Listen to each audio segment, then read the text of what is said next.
Hello everyone, my name is Nishant Sagar, Assistant Professor, School of Journalism and Mass Communication, IIMT University, Meerut. As you can see, our today's topic is Indicators of Development. Indicators of Development जो ये topic है, सबसे पहले बात कर लेते हैं कि एग्जाम पॉइंट ऑफ व्यू से ये कितना इंपॉर्टेंट है। तो जो बच्चे ग्रेजुएशन या फिर मास्टर्स कर रहे हैं उनके लिए मैं बता दूं कि या तो ये क्वेश्चन पूरा बड़े मार्क्स का आएगा, यानी कि 10 मार्क्स में इस क्वेश्चन को पूछा जाता है, वरना आपके जितने भी दो नंबर के क्वेश्चन बनते हैं, like what is GDP, what is GNP, पर capita income, human development index, standard of living, वो सभी जितने भी टॉपिक हैं वो इसी टॉपिक से बनाए जाते हैं। तो टॉपिक की शुरुआत करने से पहले मेरा आप सभी से एक सवाल है कि इंडिकेटर्स से आप क्या समझते हैं। तो बेसिकली व्हाट इज इंडिकेटर्स? तो इंडिकेटर्स क्या है? ये किसी भी जो कंट्री है, किसी भी देश का ये मेजर है, ये मेजर करता है कि उसकी वेल्थ कैसी है, वह इकोनॉमिक स्तर से कितना स्ट्रांग है। एट द अदर हैंड वहां पर लोगों का स्टैंडर्ड ऑफ लिविंग कितना है, वहां पर एजुकेशन सिस्टम कितना बेहतर है, वहां की हेल्थ सेवाएं कितनी बेहतर है। तो इस टॉपिक की शुरुआत करने से पहले मैं आपको बता देता हूं कि indicators of development can be divided into 3 parts. तो जो सबसे पहला पार्ट है जिसको इकोनॉमिक में हम इसको डिवाइड कर सकते हैं, it is economic. Second one is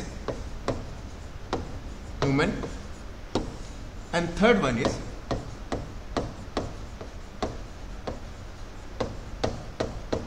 सबसे पहले मैं आप लोगों को यह बता दूं कि जो आज का हमारा टॉपिक है इंडिकेटर्स ऑफ डेवलपमेंट, उसमें हम सिर्फ और सिर्फ आज इकोनॉमिक डेवलपमेंट की।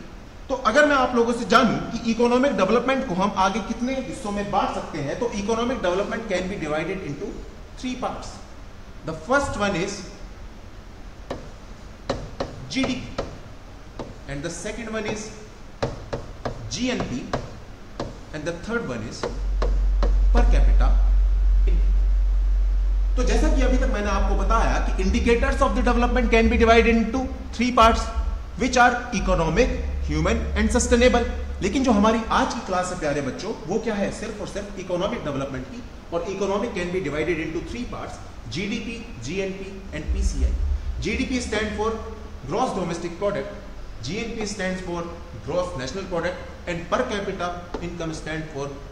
तो ये मत समझिएगा कि मैंने इसको शॉर्ट में समझाया, ये सारी चीजें मैं आपको 1 बाय 1 पूरे डिटेल में समझाऊंगा। और अगर आपकी कोई भी क्वेरी हो तो आप हमारे कमेंट सेक्शन में मुझसे पूछ सकते हैं, वो सॉल्व कर दी जाएगी। तो टॉपिक की शुरुआत करने से पहले आइए हम सबसे पहले ये जान लेते हैं कि जीडीपी है क्या। आप लोगों ने काफी बार सुना होगा कि देश की जीडीपी कम हो रही है, ज्यादा हो रही है, विकास के पैमाने इतने चल रहे हैं। तो मेरा सबसे पहला सवाल ये है कि जीडीपी है क्या? तो माय डियर स्टूडेंट्स, जीडीपी को जानने से पहले हमें 4 चीजें अपने दिमाग में रखनी बहुत ज्यादा आवश्यक है। सबसे पहली आप चीज अपने दिमाग में रखिएगा, फाइनल अमाउंट। फाइनल अमाउंट के अलावा आप दूसरी चीज जो आपको अपने दिमाग में रखनी है वो है गुड्स एंड सर्विसेज। एंड जो तीसरी चीज आपको अपने दिमाग में रखनी है वो है नेशनल एरिया और पॉलिटिकल एरिया। एंड चौथी चीज जो आपके दिमाग में रखनी है आपको वो है टाइम ड्यूरेशन 1 ईयर। तो जीडीपी पढ़ने से पहले आपको हमेशा इन 4 पॉइंट पे गौर करना आवश्यक है। तो मेरे प्यारे बच्चों, मैं आपसे पूछता हूं कि फाइनल अमाउंट से आप लोग क्या समझते हैं? तो इसका सीधा सीधा जवाब ये है कि उदाहरण के तौर पर आप किसी समोसे वाले के पास समोसा लेने जाते हैं। तो क्या कभी ऐसा हुआ है कि समोसे वाले ने आपसे कहा हो कि भाई साहब आलू के 3 रुपए दे दीजिए, मसाले के 2 रुपए दे दीजिए, रिफाइंड ऑयल के 2 रुपए दे दीजिए, इसके अलावा जो उसमें मैदा है उसके 3 रुपए दे दीजिए और हमारे सर्विस के 2 रुपए दे दीजिए? क्या अभी ऐसा हुआ है? नहीं। उसने आपसे क्या किया होगा? उस समोसे के डायरेक्ट पैसे मारेंगे होंगे कि 12 रुपए दे दीजिए। ऐसी अगर आप कोई भी इक्विपमेंट लेने जाते हो, सपोज आप कंप्यूटर खरीदने जाते हो, तो क्या आपसे कभी ऐसा मांगा गया है कि डिस्प्ले के 10,000 दे दीजिए, प्रोसेसर के 5,000 दे दीजिए? नहीं ना। वो क्या करता है? आपको एक फाइनल अमाउंट बता देगा, सपोज कि ये लैपटॉप कितने का है, 50,000 रुपीज का है। तो इस उदाहरण देने का मतलब क्या हुआ? इस उदाहरण देने का मतलब ये हुआ कि जो जीडीपी है, यानी कि जो ग्रॉस डोमेस्टिक प्रोडक्ट है, जो ग्रॉस डोमेस्टिक प्रोडक्ट यानी कि सकल घरेलू उत्पाद है, वो हमेशा किन का नापा जाता है? फाइनल अमाउंट का नापा जाता है। आप दूसरा पॉइंट देखेंगे कि ये क्या है, गुड्स एंड सर्विसेज। तो आपको पता है कि अगर आप जहां पर भी बैठकर इस वीडियो को देख रहे हैं, अगर सपोज आप अपने स्टडी रूम में बैठकर देख रहे हैं, तो आपके ऊपर सपोज पंखा लगा हुआ है, तो वो किसकी श्रेणी में आएगा? गुड्स में आएगा।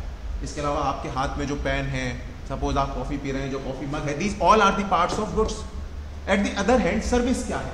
सर्विस है एक तरीके की इंटेंजिबल चीज। उदाहरण के तौर पर आप जिम में जाते हैं, आप वहां पर वर्कआउट करते हैं, वापस आ जाते हैं, आप अपने टीचर्स से पढ़ते हैं। क्या कभी ऐसा हुआ कि आप अपने टीचर्स को साथ ले गए कि आइए? आप क्या है, टीचर क्या है वहां पर? सिर्फ और सिर्फ सर्विस प्रोवाइड कर रहा है। डॉक्टर क्या है? सर्विस प्रोवाइड कर रहा है। ठीक है, तो आई होप, मैं आशा करता हूं कि आपको दूसरा पॉइंट भी क्लियर होगा कि ये गुड्स एंड सर्विसेज की काउंट होती है। तीसरा क्या है, जो पॉइंट है तीसरा, सबसे पहले हम इसको अभी के लिए स्किप करेंगे क्योंकि ये थोड़ा डिटेल में पढ़ाना पड़ेगा, तभी आपको जीडीपी क्लियर होगी। तो 1 ईयर से इनका मतलब है कि जो जीडीपी है ऑलमोस्ट हमेशा जो काउंट की जाती है वो 1 ईयर की जाती है। ठीक है, अब ऐसे में सवाल ये उठता है प्यारे बच्चों कि ये जो तीसरा पॉइंट मैंने यहाँ पे लिखा कि national area and political area, इसका जीडीपी से क्या रोल है? तो मैं आपको बता दूं कि अगर आपको जीडीपी पढ़नी है तो सबसे बड़ा रोल इसी चीज का है प्यारे बच्चों। तो मैं यहां पर सबसे पहले अपने देश का मैप बना देता हूं।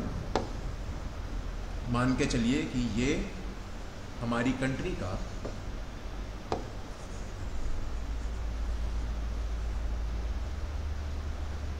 मैप है, राइट? और आप लोग इमेजिन कीजिए कि सपोज हम यहां पर एक एग्जांपल लेते हैं हम यहां पर सैमसंग का, कि यहां पर एक कंपनी है सैमसंग, ठीक है, जो कि क्या है, अपनी गुड्स एंड सर्विसेज, गुड्स बनाती है और सर्विसेज प्रोवाइड करती है। एट द अदर हैंड एक कंपनी है, सपोज मान के चल लीजिए क्या इंडिया की कंपनी मान के चल लीजिए पतंजलि, ठीक है, तो ये क्या है, विदेशी कंपनी है, और ये क्या है, हमारी इंडिया की कंपनी है। दोनों ही क्या है, पूरे एक साल के अंदर अपने गुड्स एंड सर्विसेज प्रोवाइड कराती हैं आम जनता को। ठीक है, जैसे सैमसंग है तो क्या है, मोबाइल फोन बनाती है, लैपटॉप बनाती है, वॉशिंग मशीन बनाती है। पतंजलि क्या है, एफएमसीजी प्रोडक्ट्स बनाती है, fast moving consumer goods product. और तीसरा एग्जांपल लेके चलिए, तो उदाहरण के तौर पर अब मैंने आपको क्यों बताया कि जो ये सैमसंग है ये है तो विदेशी कंपनी और पतंजलि क्या है, हमारे देश की कंपनी है।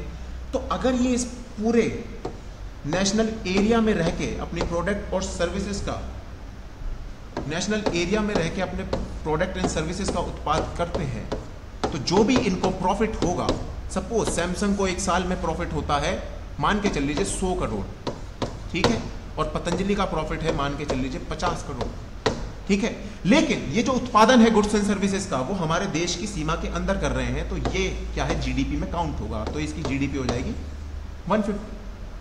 आई होप ये आपको क्लियर हो। अब ये पॉलिटिकल एरिया क्या है, जो दूसरी चीज मैंने आपको बताई थी कि पॉलिटिकल एरिया क्या है, तो उसको समझाने का सबसे आसान तरीका ये है कि आपने कई बार खबरें पढ़ी होंगी कि हमारे देश की बोट ने एक एरिया को क्रॉस किया और उनके ऊपर फायरिंग हो गई या फिर हमला हो गया और लोगों की जान चले गई। तो हमारे देश की सीमा के अलावा क्या है, हमारी ना पॉलिटिकल एरिया होता है। तो ये जो रेड पार्ट आप देख रहे हैं, सपोज मान के चल लीजिए कि ये हमारा पॉलिटिकल एरिया है, राइट। और ये जो पॉलिटिकल एरिया है, तो आपको पता होगा कि सपोज यहां पर एक तीसरी कंपनी है जिसका नाम है निशांत मछुआरा प्राइवेट लिमिटेड, मान के चल लीजिए MPVT LTD। तो निशांत मछुआरा प्राइवेट लिमिटेड क्या है, मछलियों में डील करती है, ठीक है। इसमें क्या है, इनका बहुत बड़ा एक्सपोर्ट इंपोर्ट का काम है मछलियों का। तो उसके लिए सिंपल सी बात है कि उनको इंडिया की बाउंड्री क्रॉस करनी पड़ेगी और पॉलिटिकल बाउंड्री में जाना होगा, ठीक है। लेकिन है तो इंडिया की सीमा के अंदर ही ना। तो उदाहरण के तौर पर इसकी ये बात जो मैंने कही, तो इसका मतलब ये है कि जो ग्रोस डोमेस्टिक प्रोडक्ट है यानी कि जीडीपी, ये क्या है, ये क्या है, वैल्यू है किस चीज की, all the goods and services. यहां पर आप 4 पॉइंट अपने दिमाग में रखेंगे जो मैंने आपको शुरुआत में बताए। वैल्यू किसकी है? All the goods and services जो कि प्रोड्यूस हो जाती है, प्रोड्यूस की जाती है। प्रोड्यूस्ड मैंने आपको बताया था मोस्टली किस में नापते हैं? एक साल में। प्रोड्यूस्ड विद इन तो डियर स्टूडेंट्स, जैसा कि मैंने आपको इस एग्जांपल में बताया था कि चाहे कंपनी सैमसंग हो, पतंजलि हो या फिर निशांत मछुआरा प्राइवेट लिमिटेड हो। सैमसंग क्या है? विदेशी कंपनी है। पतंजलि क्या है? इंडिया की कंपनी है। और निशांत मछुआरा प्राइवेट लिमिटेड भी क्या है? इंडिया की कंपनी है। लेकिन ये तीनों कंपनियां जो भी गुड्स एंड सर्विसेज प्रोवाइड करती हैं, ये क्या है? विद इन क्या बाउंड्री ऑफ अ कंट्री। या तो वो पॉलिटिकल रीजन के अंदर गुड्स एंड सर्विसेज प्रोवाइड करा रही होंगी या फिर एरिया के अंदर गुड्स एंड सर्विसेज प्रोवाइड करा रही होंगी। इसलिए क्या है? उनका जो भी इनकम होगा, जो भी प्रॉफिट होगा, वो जीडीपी में काउंट होगा। तो मेरे प्यारे बच्चों, मैंने जैसा कि आपको शुरुआत में बताया था कि जीडीपी को समझने से पहले उन 4 पॉइंट को समझना बहुत जरूरी है। वो इसलिए बताया था क्योंकि जो जीडीपी की परिभाषा है, यानी कि जो उसकी डेफिनेशन है, वो कहीं ना कहीं इसके ही इर्द गिर्द घूमती है। तो अगर आप लोगों से कोई पूछे कि what do you mean by GDP, तो आप उसको बताइएगा कि जो जीडीपी है, एक मिनट दीजिएगा जी, जीडीपी क्या है? वैल्यू है। मैंने आपको बताया था किसकी वैल्यू पूछी जाती है हमेशा? Value of goods and services. Goods and services produced within a country, जो कि प्रोड्यूस्ड कहां होते हैं? कंट्री के अंदर। Produced within a country, ये आपको हमेशा ध्यान रखना है। With in a produced within a country, इसको हमेशा आपको ध्यान रखना है। ये लिखना है ना, goods and services produced within a country for 1 year. ये हमारा एक कीवर्ड था। For 1 year is known as GDP. और आप लोग हमेशा ध्यान रखना कि जो जीडीपी है वो हमेशा किस में काउंट की जाती है? डॉलर में उसको काउंट किया जाता है। अब माय डियर स्टूडेंट्स, मेरा अगला सवाल आप लोगों से ये है कि मान के चलिए कि सपोज एक इंडिया का आदमी चला जाता है ऑस्ट्रेलिया, राइट? कहां चला जाता है वो? यहां से कंट्री से बाहर जाता है ऑस्ट्रेलिया, और वो ऑस्ट्रेलिया के अंदर अपनी एक फ्रेंचाइज खोल लेता है। सपोज मान के चाहिए ज्ञान पिज्जा। एक मिनट दीजिए, ये हटेगा यहां से। तो मान के चलिए आप लोग कि वो बाहर जाकर एक फ्रेंचाइज खोल लेता है जिसका नाम है ज्ञान पिज्जा। तो ज्ञान कहां का रहने वाला है? इंडिया का। लेकिन कहां जाके बसा? ऑस्ट्रेलिया में। ज्ञान पिज्जा के आउटलेट कहां पर है? पूरे ऑस्ट्रेलिया के पर्टिकुलर रीजन के अंदर, है ना? और सपोज मान की चीजें 200 करोड़ का प्रॉफिट कमाती है इसकी कंपनी। तो माय क्वेश्चन इज कि जो ज्ञान पिज्जा की जो कमाई है, जो वो ऑस्ट्रेलिया के अंदर रह के करता है, क्या वो इंडिया की जीडीपी में काउंट होगा? क्या वो इंडिया की जीडीपी में काउंट होगा? प्यारे स्टूडेंट्स बताइए। इसका आंसर है नहीं होगा, क्योंकि आप इसकी डेफिनेशन पे जोर कीजिए ना कि all the goods and services जो कि प्रोड्यूस होते हो विद इन अ कंट्री। तो ऐसे में जो ज्ञान पिज्जा है उसकी जो अर्निंग है, यानी कि उसका जो प्रॉफिट है, वो किसकी जीडीपी में काउंट होगा? ऑस्ट्रेलिया की, माय डियर स्टूडेंट। समझे? तो हमेशा ध्यान रखिएगा कि जब भी आप लोगों से कोई पूछे कि जीडीपी क्या है, तो आपको हमेशा अपने दिमाग में क्या रखना है? 4 चीजें क्या है? Goods and services. दूसरा क्या था? Final amount. तीसरा क्या था? 1 ईयर। और चौथा क्या था? कंट्रीज, रीजन या फिर पॉलिटिकल एरिया।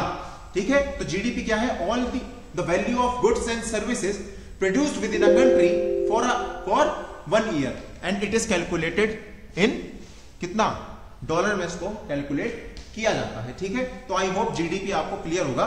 तो आइए हम चलते हैं अपने आज के दूसरा इंडिकेटर जो है इकोनॉमिक, जो मैंने आपको बताया था, वो है जीएनपी। क्या है बच्चों?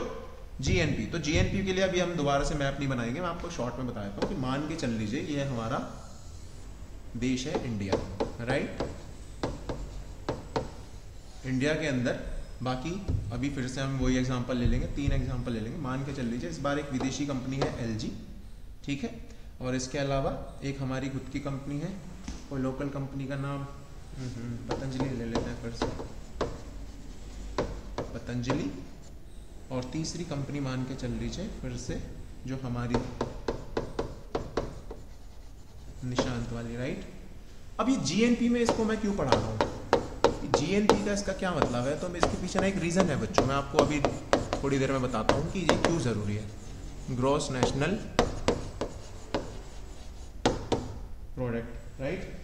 मान लीजिए कि जो जीडीपी है, मैंने आपको जीडीपी में बताया था कि इन तीनों की इनकम कैलकुलेट होगी, क्योंकि ये क्या है, एक पर्टिकुलर एरिया में प्रॉफिट कर रही है।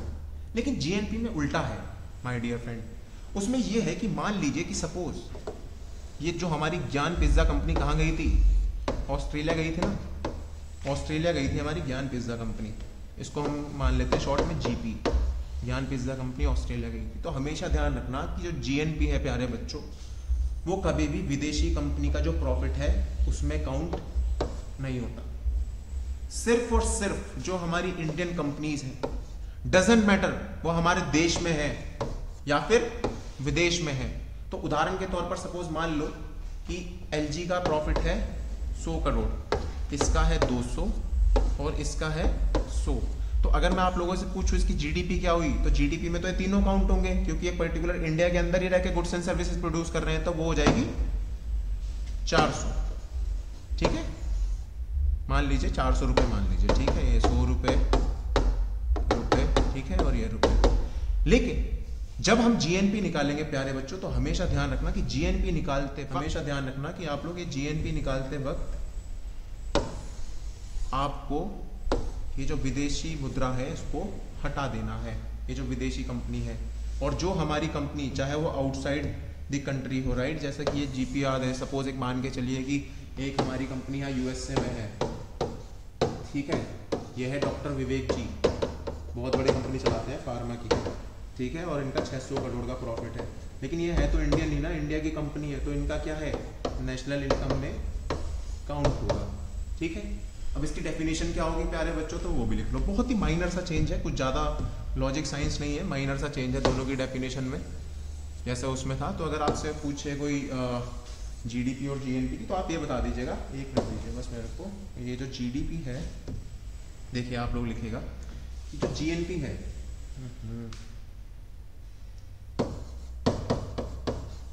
देखिए बच्चों, मैंने जीडीपी में भी क्या बताया था कि the total value of all the goods and services produced by a क्या कंपनी, है ना। तो ये सेम है, तो आप यहाँ के लिखो, क्या लिखोगे कि टोटल क्या है, ये क्या बताता है, वैल्यू बताता है। टोटल वैल्यू ऑफ किसकी, हमेशा किसकी बताएगा, गुड्स एंड सर्विसेज की।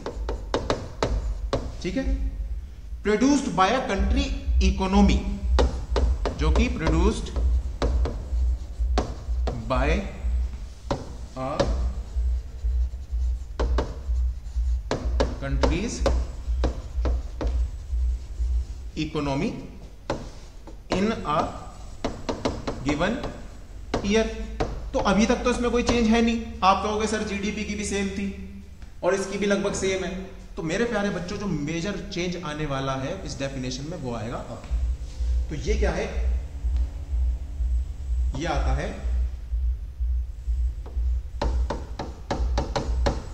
विद इन अ कंट्री, यानी कि देश के अंदर, और outside the country, outside the. ठीक है, तो मेजर चेंज क्या है कि जीडीपी क्या थी, सिर्फ और सिर्फ विद इन अ कंट्री, उसके एरिया के अंदर थी। लेकिन जो नेशनल इनकम है वो क्या है, विद इन अ कंट्री और outside the country by individual, वो कोई इंसान भी हो सकता है। ठीक है, या फिर कोई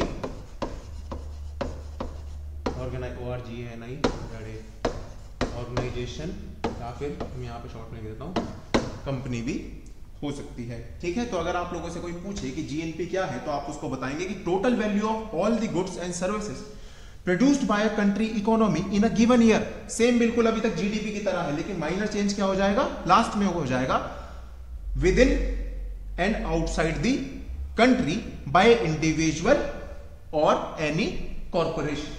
तो सिर्फ इनमें मेजर सा चेंज है। ठीक है, आई होप आपको जीडीपी एंड जीएनपी क्लियर होगा। और आइए हम चलते हैं अपने तीसरे टर्म पे, जो था पर कैपिटा इनकम। ठीक है, तो अगर मैं आप लोगों से पूछूं कि पर कैपिटा इनकम से आप लोग क्या सोचते हैं, पीसीआई है ना, तो ये पीसीआई को बच्चों हम लोग बोलते हैं PCI.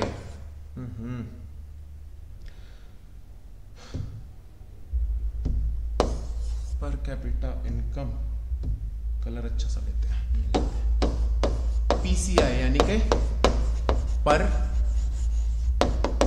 Capita income. Dear students, per capita income को हम लोग एवरेज इनकम भी बोलते हैं, एवरेज इनकम। ठीक है, हिंदी में बोले तो प्रति व्यक्ति आय। तो ये प्रति व्यक्ति आय है क्या? तो मेरे प्यारे बच्चों, ये एक तरीके का मेजर है जो ये बताता है कि प्रति व्यक्ति द्वारा किसी भी देश के पर पर्सन द्वारा कितने पैसे कमाए जाते हैं। ठीक है, तो ये क्या है, अमाउंट है, मेजर करता है अमाउंट ऑफ मनी, मेजर करता है ये अमाउंट ऑफ मनी, मेजर करता है ये। एक मिनट दीजिएगा मेरे को, ये ध्यान रखिएगा हमेशा, ये क्या करता है, मेजर करता है amount of money earn by per person, ठीक है, in a nation. And dear students, जरूरी नहीं है कि ये सिर्फ और सिर्फ नेशन की निकाली जाए, ये किसी पर्टिकुलर रीजन की भी निकाली जा सकती है, ये एक पर्टिकुलर किसी घर की भी निकाली जा सकती है। उदाहरण के तौर पर मान के चलो कि एक घर है, ठीक है, ये एक घर है और इसमें जो है कमाने, इसमें सपोज मान के चलो 10 लोग हैं, ठीक है, लेकिन कमाने वाला कितना है, सिर्फ कमाने वाला है सिर्फ और सिर्फ एक आदमी। ठीक है, तो जो कमाने वाला है इसकी इनकम मान के चलो आप 10,000 रुपए, ठीक है, एक कमाने वाला है। लेकिन जो पीसीआई का फॉर्मूला है, पर कैपिटा इनकम निकालने का फॉर्मूला है, वो है बच्चों total income upon total population. तो अगर हम इस एग्जांपल के साथ जाएं तो ये हो जाएगा कि टोटल इनकम कितनी थी फैमिली की, 10,000। ठीक है, ये सिर्फ एक आदमी कमा रहा है इनके घर में, लेकिन टोटल कितने लोग रहते हैं, 10। और आप अगर इसको डिवाइड करोगे तो ये आ जाएगा 1,000 रुपए। तो यानी कि इस पर्टिकुलर फैमिली की जो पर कैपिटा इनकम है प्यारे बच्चों, वो कितनी हो गई, 1,000 रुपए हो गई। तो हमेशा ध्यान रखना कि जो पर कैपिटा इनकम है, it is also known as क्या, एवरेज इनकम। और ये क्या बताती है बच्चों, ये मेजर करती है कि amount of money earn by a per person, ठीक है, इन अ नेशन, कि एक देश में जो व्यक्ति है, प्रत्येक व्यक्ति के हिस्से में कितना पैसा आता है, वो कितना पैसा कमाता है। क्या आप लोगों में से कोई मुझे बता सकता है कि हमारे देश इंडिया की पर कैपिटा इनकम कितनी है? तो मैं आपको बता दूं कि हमारे देश की पर कैपिटा इनकम टीओआई में छपी एक खबर के अनुसार 1,30,000 रुपए। तो आप खुद सोचिए, मतलब हो सकता है कि आप लोगों में से कोई वीडियो देख रहा हो, उसकी इनकम 1,30,000 रुपए हो, तो ना तो मेरी 1,30,000 रुपए इनकम है, और ना ही जो स्टूडेंट पढ़ते हैं तभी तक कमाना शुरू नहीं करते, ना ही उनकी 1,30,000 रुपए इनकम है। तो बेसिकली ये क्या है, पर कैपिटा इनकम है हमारे देश की, यानी कि ये क्या है, टोटल। इसलिए कैसे निकली होगी कि हमारे देश की क्या है, टोटल इनकम जितनी भी रही होगी प्लस उसको हमने टोटल पॉपुलेशन से डिवाइड कर दिया होगा और हमारी पर कैपिटा इनकम निकल गई होगी। तो माय डियर स्टूडेंट्स, आज के लिए सिर्फ इतना ही। डेवलपमेंट कम्युनिकेशन में जो हमारा आज का टॉपिक था इंडिकेटर्स ऑफ डेवलपमेंट, तो हमेशा ध्यान रखना कि indicators can be divided into 3 parts. First one is economic, second one is human and third one is sustainable. और जो इकोनॉमिक डेवलपमेंट है उसको जो हमने आज पढ़ा, ध्यान रखिएगा, economic development can be divided into 3 parts. It's GDP, second one is GDP and third one is per capita income. ठीक है, तो आपकी कोई भी क्वेरी हो आप कमेंट सेक्शन में लिखकर हमको बता सकते हैं। आपकी कोई सजेशंस हो तो मोस्ट वेलकम, आप वो भी हमें बता सकते हैं। आई होप आपको ये सब समझ में आया होगा। तो प्लीज हमारी वीडियो को लाइक कीजिए, अगर पसंद आई हो तो अपने कमेंट कीजिए, सब्सक्राइब कीजिए और शेयर कीजिए। Thank you so much.